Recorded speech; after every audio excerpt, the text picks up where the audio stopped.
বিশ্বকাপের গ্রুপ এইচের রোমাঞ্চকর ম্যাচে আজ মুখোমুখি হচ্ছে ইউরোপীয় পরাশক্তি স্পেন এবং প্রথমবার বিশ্বকাপে পা রাখা আফ্রিকান চমক কেপ ভার্ডে। আটলান্টার মার্সিডিজ বেঞ্চ স্টেডিয়ামে ম্যাচটি অনুষ্ঠিত হতে যাচ্ছে বাংলাদেশ সময় রাত 10টায়।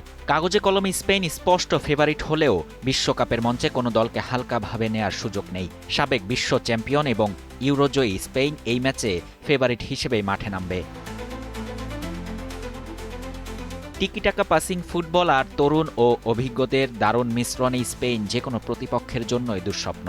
পেদ্রি, গাভি বা লামিনে ইয়ামালের মতো তরুণ তুর্কিদের সঙ্গে রদ্রির মতো অভিজ্ঞদের মাঝে মাঠের নিয়ন্ত্রণ স্পেনের মূল শক্তি। অন্যদিকে কেপ ভার্ডে আফ্রিকার ফুটবলে ক্রমশ উদীয়মান এক শক্তি। শারীরিক ফুটবল, গতি এবং কাউন্টার অ্যাটাকে তারা বেশ শক্ত প্রতিপক্ষ। রায়ান মেন্ডেসের দিকে চোখ থাকবে এবার সবার, কারণ ৩৬ বছর বয়সী এই অভিজ্ঞ উইঙ্গার দলের অধিনায়ক এবং দেশের সর্বকালের সর্বোচ্চ গোলদাতা। এছাড়াও দলে আছেন কেভিন পিনা, লিভরামেন্টোর মতো দুর্দান্ত সব খেলোয়াড়।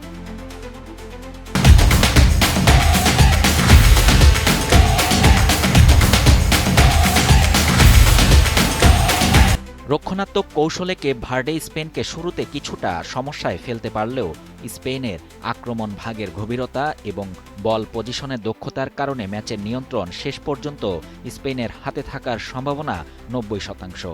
স্পেন তাদের শেষ ৫ ম্যাচের অধিকাংশতেই জয় নিয়ে মাঠ ছেড়েছে। অপরদিকে কেপ ভার্ডে তাদের সাম্প্রতিক আফ্রিকান কাপ অব নেশনস ও প্রীতি ম্যাচগুলোতে মিশ্র ফল পেয়েছে।